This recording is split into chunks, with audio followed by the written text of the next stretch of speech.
Hey, what's going on everybody out there? Welcome to Gamers with Games. I've got a brand new video for all of you guys to check out that I'm pretty sure you're going to love. This is another top 5 video countdown from me in which I'm going to be diving once again into the world of Final Fantasy. Now, most of you know I'm a huge fan of the series and I've played just about every game that's come out thus far, including all the different spin-offs and all the different sequels and prequels that have come out to the main entries in the series. I have a ton of different favorites and plenty of great games that I've explored throughout the years. But even besides all those main entries and those sequels and prequels to some of our favorite stories in the franchise, we have all these different spin-off games that kind of tell their own stories and go on off into their own little thing. They're great games in their own right, even though they don't necessarily stand as main entries in the Final Fantasy series. Yet, these are games that you guys are all definitely going to want to check out, and they're some of my favorites. Now, let me preface this by saying I'm not going to be exploring any of the sequels or the prequels to some of the main entries in the series. I'm not going to be talking about the sequels to Final Fantasy X or 7 and such like that. I'll tackle those another time. But what I am going to talk about is all the different spin-off games and the different types of own little sub-games that still bear the Final Fantasy name. These are my top 5 favorite Final Fantasy spin-offs in the series. But without further ado, let's stop dilly-dallying and actually check out the countdown. Let's start off with number 5.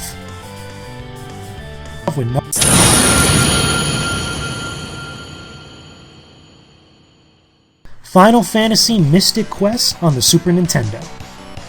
Now, if there's one thing that can be said about Mystic Quest, it's the most simplistic of the Final Fantasy titles. Mostly meaning that a lot of the nuances and characteristics and some of the better aspects of what we love from Final Fantasy games is pretty much simplified in Mystic Quest. If you've never really played a Final Fantasy game, you'll definitely find this one as kind of like an easier game to actually enter into playing most of the games in the series.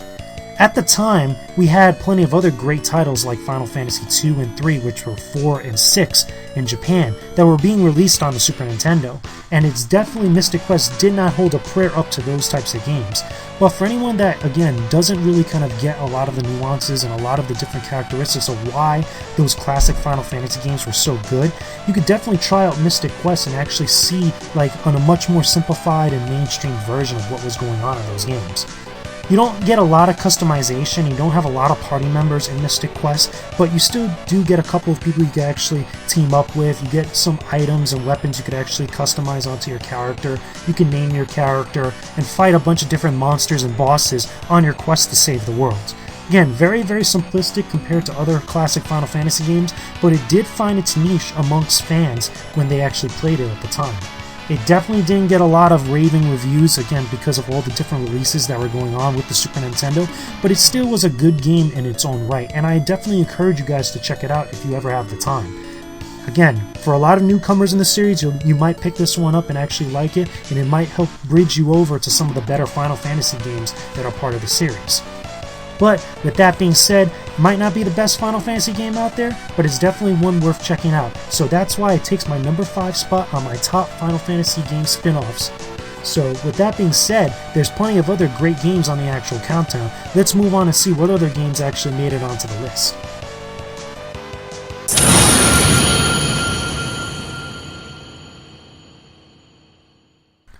Theremin Final Fantasy and Themin Final Fantasy Chronicles for Nintendo 3DS.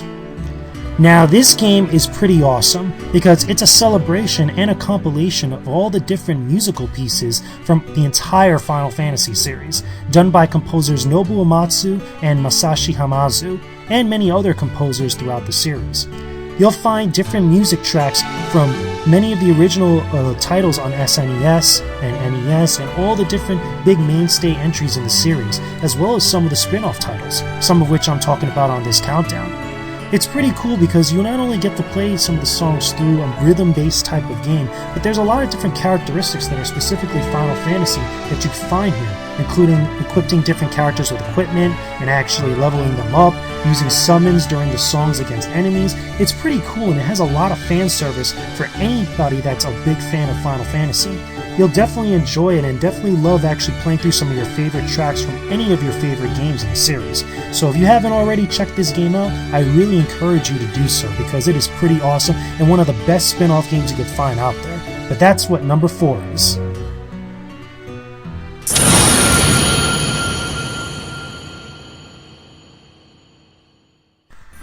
Final Fantasy Tactics: The War of the Lions. Now, this game is available on multiple platforms, including PlayStation 1, the PSP, as well as iOS. This game gets away from the traditional turn-based battle system that's in pretty much many of the Final Fantasy games, and instead goes much more in favor of a strategy RPG type of system.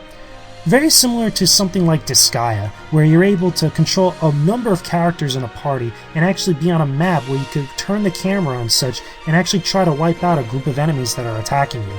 You have a bunch of different maps and a bunch of different missions that all connect to one original story that's overarching throughout the entire game. And as well as you get to see a lot of cool different attacks and different classes and stuff that are directly pulled from classic Final Fantasy games like Final Fantasy III and Final Fantasy V. At the same time, you also get to see different cameos from characters of classic Final Fantasy series like 7 and 8 and actually recruit them to your party and use them in battle, which is very neat. It's one of those very, very different type of flavor Final Fantasy games that really came into its own over time and really resonated with a lot of RPG fans that were kind of a little bit tired of the traditional turn-based formula. So this one definitely makes it onto my list and is one of the more unique kind of Final Fantasy games out there. It's very, very fun to play and you guys should definitely check it out.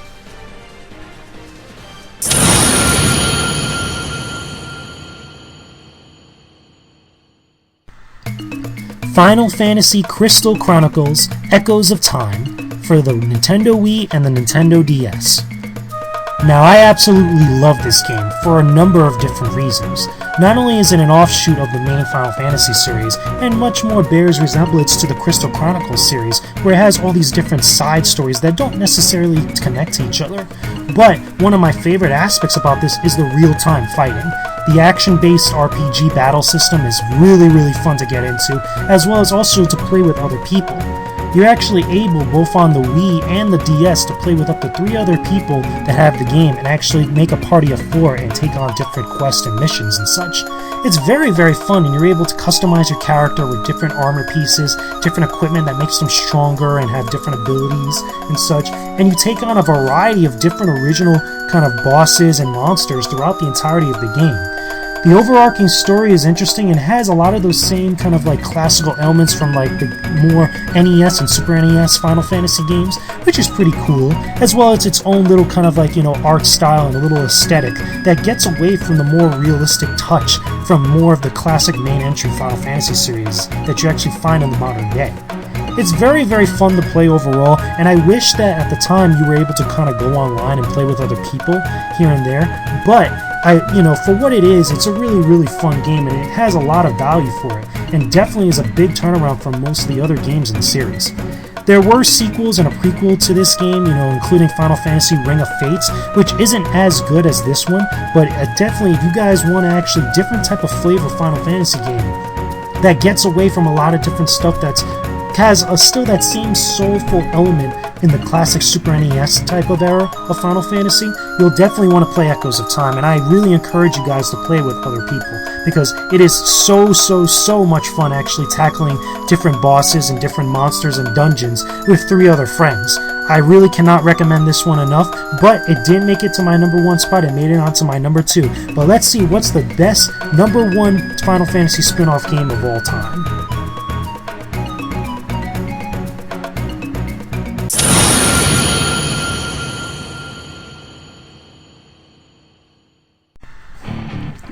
Dissidia Final Fantasy for the PSP. Now, arguably, Dissidia has to be probably the best Final Fantasy related game ever made. Mainly because not only is there a ton of fan service that stretches throughout the entire Final Fantasy series packed into one game, but we get a unique fighting game that has RPG elements to it, as well as over-the-top action that we never really expected. It's very similar to a lot of the action you saw in the Final Fantasy VII Advent Children movie, where you have characters flying through the air, busting through obstacles, and launching all these crazy attacks that are very in tune and true to their characters from their respective games. Only, as opposed to just wielding Cloud and Sephiroth and those Final Fantasy VII characters, you get to control characters like Squall from Final Fantasy VIII, Zidane from 9, the Warrior of Light from 1, Terra from 6. It's so crazy. And not only do you get a whole bunch of heroes from all 13 games released up to now, you also get a bunch of the villains that are from all 13 games released up to now. And it's pretty nuts.